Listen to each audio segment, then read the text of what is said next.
So I've been warned not to talk about this. I've been threatened, I've been attacked, I've been belittled, and they said, do not talk about this. And so I want to talk about it anyways. But first, it's a beautiful day. I'm sitting outside. Let's see if I can get the shot right. There's the purple mountains and there's the red ones. And I got everything that they told me to stop talking about right here. But first, I want to welcome you back to the channel. If you're a returner, thank you for coming back to the channel. If you're new here, thank you for stumbling on this video. My name is Jake. I'm having a great day. The spring has sprung perfectly in the Southwest. I can sit out with my shorts and my t-shirt, so I'm grateful for that. Love to hear one thing that you're grateful for in the comments right there down below. And if you haven't yet, you can check out my free financial success hypnosis.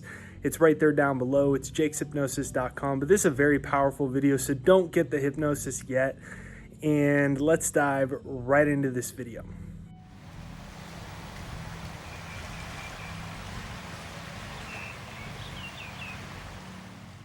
So what am I talking about? I've said before that the biggest evil is lack of money. And a lot of people don't like me saying that. I made a video and it got a bunch of views, and that was what I talked about. And I got all these comments, I'm so mad, I'm unsubscribing, or people that were new and they stumbled on the video and they cussed me out and they threatened me. They said, never talk about that again, you don't understand. And people got really mad about it. And I understand why. Like 10 years ago, if I stumbled on a video and somebody said that lack of money is the root of all evil, I would have been pissed at them too. I would have probably just clicked off the video and been like, puh. And so I really get that. But just hear me out on this, because I think we're missing something. And I think that's why I'm warned, do not talk about this. So let me just lay some stats out for you, right? I got some stats here. So the average person doesn't have $500 for an emergency. 50% of people say they lose sleep over money concerns. The number one cause for divorce is financial stress. 60% of Americans skipped recreational activity in the past year because it would hit their wallets too hard. The average family credit card is approximately $6,300. Now they're saying that with the inflation prices, the average household is going to pay an extra approximately $400 or $500 a month. And my question is it evil that we don't have $500 for an emergency? I don't think you're evil or I'm evil because of it, but I think the lack of it is evil. 50% of people say they lose sleep over money concerns. We know how important sleep is, right? Like, we know it's one of the most important things for human health and for human happiness, human productivity, and to live an optimal life. So isn't it evil that 50% of people are losing sleep over money? Because then it's carrying over into the rest of our lives. The number one cause for divorce is financial stress. 50% of relationships end up being divorced. It causes a lot of trauma for kids. And a lot of love would have lasted if they could have solved their money problems. If the number one cause for divorce is money, is it evil that love and probably otherwise productive and healthy relationships get ruined over financial stress because it's so emotional and it can get so overbearing and we can lose so many options in our life and then we can't deal with it and then it messes up a relationship? I think that's evil. If you agree with me, smash the like button on this video. I really firmly believe that. 60% of people skipped recreational activity because they would hit their wallets. I think that's evil. I think that the purpose of money should be to give us options and give us freedom to experience the fullness of life. And if we're skipping things we care about and we're passionate about and are high on our values list because of financial limitation, I think that's evil. I personally don't believe we're just here to live a meek life full of all these limitations and limited options, and we just accept that that's the way it is. Then the average family credit card debt is approximately $6,300. Look, for most people, that's just basic necessities. They aren't buying purses. The average family is just trying to survive. And you can't take your kids on the vacation you want. You can't get the healthy food you want. You're stressed over money. And then you're in a revolving door of constant credit card debt. I don't believe we're meant to live like that. And then last but not least, 1% of people control 99% of the world's resources. And this is where people can get emotional over money because they say, well, money's ruined the world. Bill Gates and all these rich people control all the world's resources. Well, I don't believe it has to be that way. If 1% of people control 99% of the world's resources, what happens if you and I join that 1% club? Then it becomes 2%. I mean, we just saw Elon Musk, just as today of making this video, he just announced this huge purchasing of Twitter, and now he's the largest shareholder of Twitter, over 4 to 5 times more than Jack Dorsey, the original founder. Well, why did he buy that? Well, he's buying it because he doesn't believe in censorship. It's pretty clear he's going to use force to slowly but surely start to change the culture there because he has a belief. And he believes in freedom of information and freedom of speech and having censorship that isn't perverted to one specific ideology. And so this guy had a bunch of money and he's able to do that. Imagine if you and I had a bunch of money. Imagine if you had an extra $10 million. I mean, think about the good stuff you could do. Yeah, Bill Gates and some other people you don't like, some greedy rich person, maybe they're using their money in a way that maybe you think is wrong. But instead of focusing on why it's wrong, why don't instead you and I decide that we're going to create financial freedom for ourselves? And if you're with me on that, then comment down below, it's my right to be rich. I really believe it is our right to be rich. It's our duty to be rich because 1% of people shouldn't control 99% of the world's resources. And we could say, well, the world's messed up and the financial system's messed up and they should change it. But Jim Rohn used to say, wishing for a different wind is naive at best. I just believe that my energy is better spent creating resources and creating abundance for myself and for others. And this shift in my mind went from me being broke and my wife being in credit card debt to having freedom and having options and being able to employ my friends and being able to do the recreational activities I want and being able to travel. And all of this makes me feel more alive. And there's that old quote that says, what the world needs is more people that will come alive. And I believe that when we're no longer losing sleep over money, when we're not getting divorced over money concerns, when we have money for emergencies, when we aren't skipping recreational activities, and when 1% of people aren't controlling all the money, we're going to create a better world. And so I firmly believe that I have a spiritual and moral obligation to create financial abundance, and I'll actually improve the world if I have it. And I'm inviting you to just maybe try adopting that idea and see how that shifts your worldview and see that how that may shift your bank account as well. Do you believe we're supposed to be subservient to life circumstances? I do not. I do not believe that. And that's why I believe that the lack of financial abundance is actually the root of all evil in this dimension. Now, can you have money distort your personality and then try to seek validation from it and try to seek validation from cars and houses and get lost in a materialistic pursuit? Yes, but you can also create financial abundance, be spiritually connected, be improving the world, be improving your life circumstances, and instead of kicking down the ladder, you can actually build a new ladder and help more people up on this staircase instead of the 1% controlling all the world. Therefore, that's why I believe that the lack of money is the root of all evil. And that's why I believe what Jim Rohn said is wishing for a different wind is naive at best. I used to wish for a different wind. I used to wish for a different wind all the time. I used to say, well, if the world was different and, people don't understand and blah, blah, blah. And then I realized, man, what I'm doing is actually digging a hole for myself, proving my own worldview that I don't want any money and that money's bad and I'll be fine without it, while at the same time being upset that I can't go on the vacation that I want, being upset that I can't buy the nice healthy food that I want, being upset that I can't buy a new camera, being upset that I can't do X, Y, and Z, not understanding that my very view around money is the thing blocking me from getting it. So if you resonate with this, smash the like button on this video. You can give me a comment down below that says I'm with you, Jake. And I'm going to share with you in a moment 7 very deadly beliefs that were actually stopping me from creating financial abundance. Now, some of the people that warn me, do not talk about this, they'll probably get mad at these 7 ideas. But I can only speak for myself when I tell you that this absolutely changed my life. Now, people don't really like this part at all. Some people get really mad about this part, and I understand that. I really do. I'm not saying it smuggish me like, hey, let's get people angry. Like, because I could emphasize with that. I totally related to that, and I believe that, and I was emotionally triggered by this.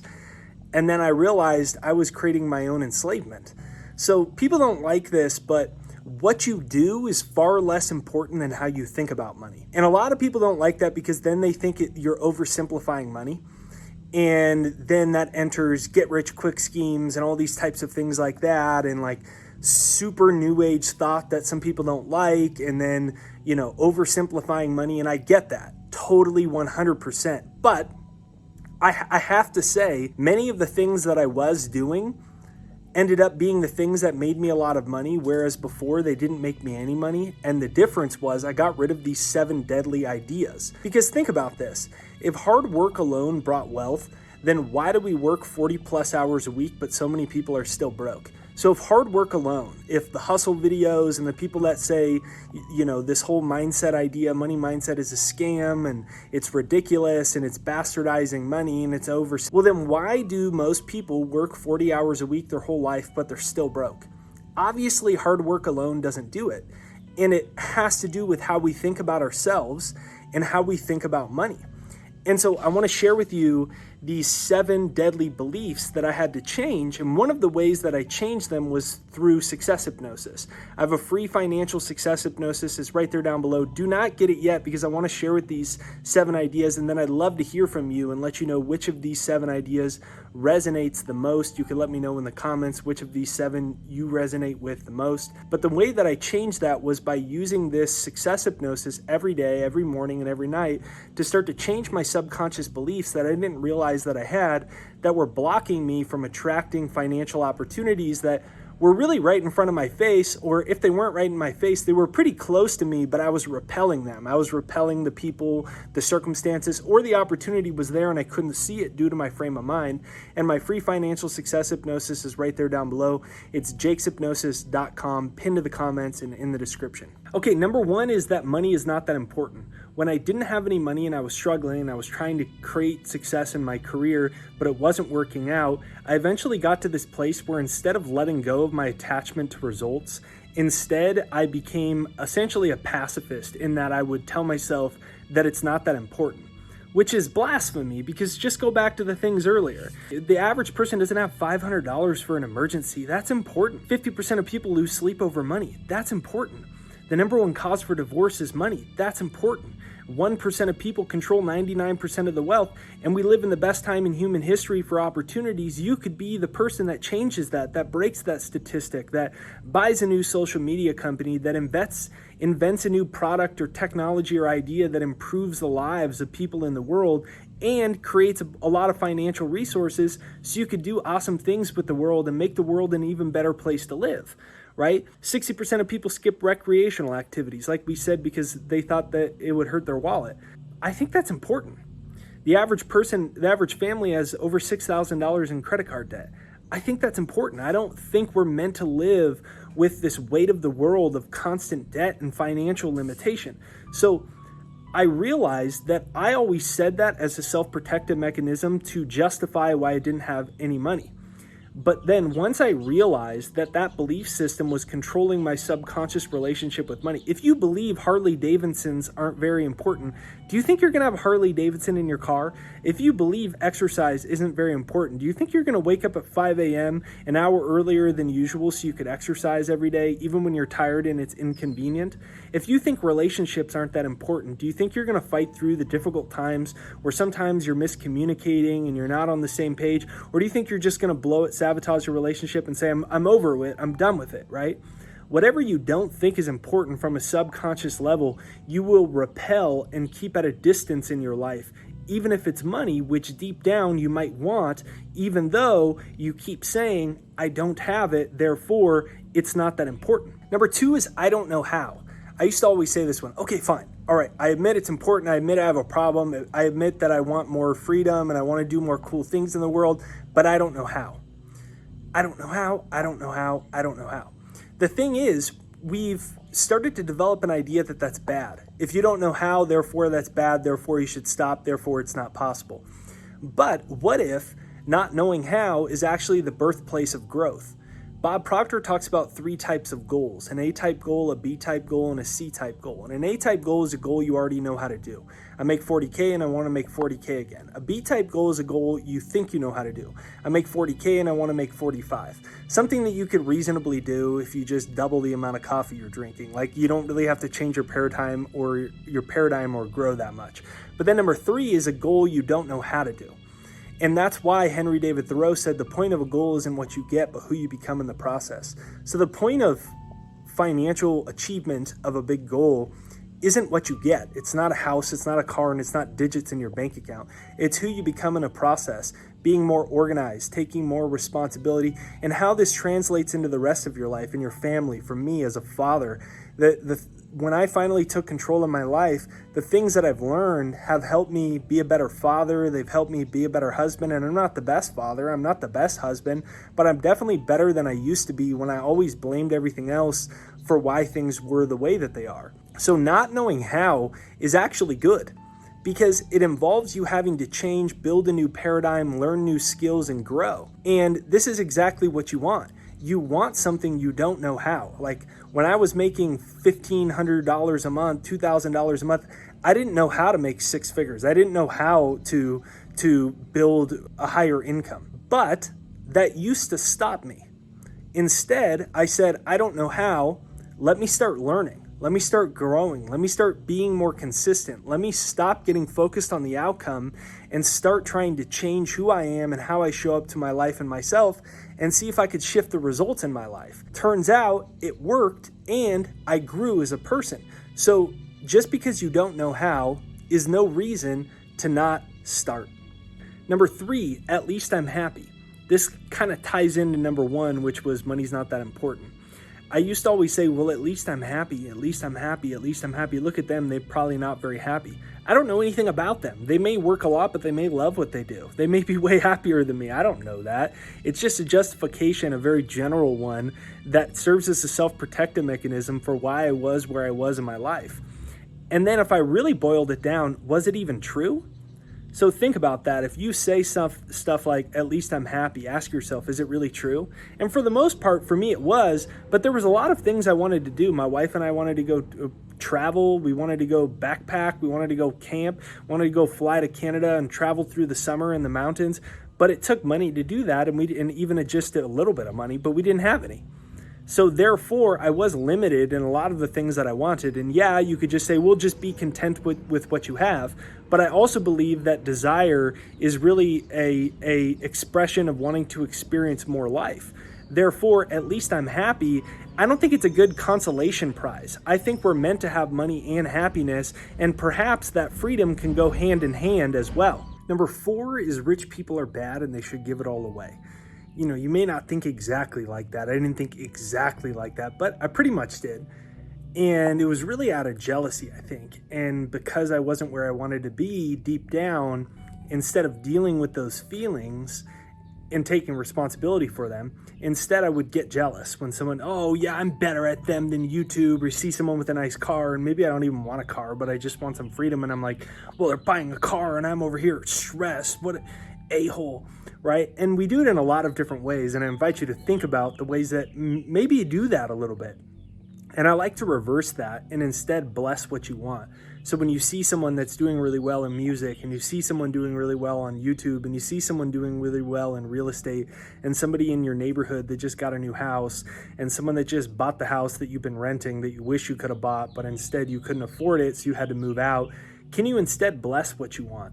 And bless the prosperity and see the prosperity in others as a sign of, really, I like to, you don't have to be spiritual or religious, that's fine. You could, dismiss this if it doesn't land with you, but I believe that it's all a sign of God's abundance. And I've noticed that when I look at it this way, my energy shifts. I'm in an expansive mindset as opposed to a constriction mindset. And every time that seems to attract me more money. Number 5 is life is not all about money. That was another one of the self-protective things that I would say, kind of like, well, at least I'm happy. And of course, life isn't all about money. Like it's a silly statement. And it's an oversimplified statement, and there's a lot of nuance to it. Because if we go back to the beginning, and 50% of people can't come up with $500 for an emergency, 50% of people, or over 50% of people are saying they're losing sleep over money. The number one cause for divorce is money. 1% of people control 99% of the resources. 60% of people say they can't do recreational activities that they want because they're afraid it's going to hurt their wallet. Then kind of life is about money. It's not all about money. Life's about love. Life's about health. Life's about wealth. Life's about freedom, right? Life's about relationships. Life's about love. Life's about eating healthy. Like if you went to the gym every day and you really cared a lot about exercise, wouldn't it be weird if somebody said to you, life's not all about exercise. Life's not all about being healthy. Like nobody would ever say that, right? But for some weird reason, we do it with money.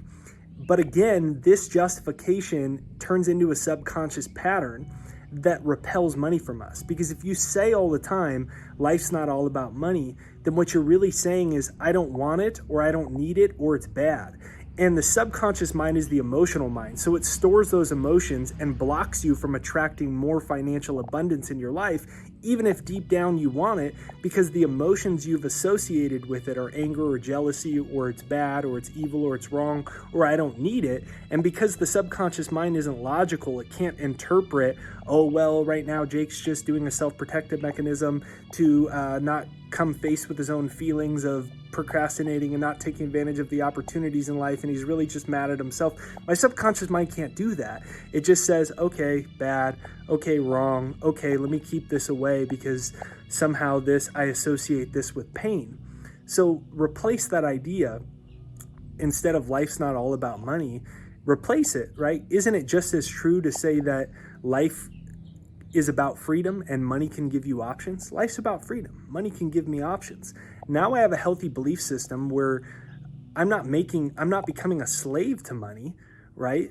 But I'm recognizing it as a bridge that can promote even more freedom in my life if I want more freedom. Number 6 is I'm not smart enough or good enough with money. I'm not smart enough and I'm not good with nothing. I'm not a number person. In another video I did recently, I highlighted 5 famous people that had different learning disabilities, mental challenges, and things like that became very successful. And the point of it was that there's probably people that have the same problems you think you have that became very successful. Take, for example, I'm not smart enough or I'm not qualified enough. Ask yourself, is that really true? Is it really true? Is it really true that you're not smart enough? Is it really true that you're not qualified enough? In some instances, it might be, right? Like if you want to be a medical doctor and you say, I'm not qualified enough, and you don't have a medical degree, yeah, definitely, that's an instance of it. But there's very few professions in which you have to have X amount of qualifications or it's literally impossible for you to be successful. And in most instances, there's always exceptions to the rules. A long time ago, I read Steve Jobs' biography, and one of the main themes that I got out of it from a mindset perspective is the guy had a lot of issues and whatnot, right? But he was someone that believed he was the exception to every rule. And sometimes it surfaced in weird ways, and he'd go like 200 miles an hour on the freeway and the cops would pull him over and he'd like tell him to piss off or something like that. Like that's kind of a weird exception to the rule, kind of reckless. But think about it in other areas of your life and repeat this as a mantra. That's what I started doing. I'm the exception to every rule. So I used to believe that I was too young, not smart enough to become a successful author. I didn't have the qualifications. Everyone else, you go to Ivy League schools and do all this stuff, and I'm not even good at grammar and all these types of things like that. So I thought I couldn't be successful. Then I realized I was just a belief system and I could still become a successful author. And I started saying, I'm the exception to every rule. I'm the exception to every rule. I'm the exception to every rule. And then you find out that most rules are really illusions. They're self-imposed limitations that we have either identified with or defined as absolute reality.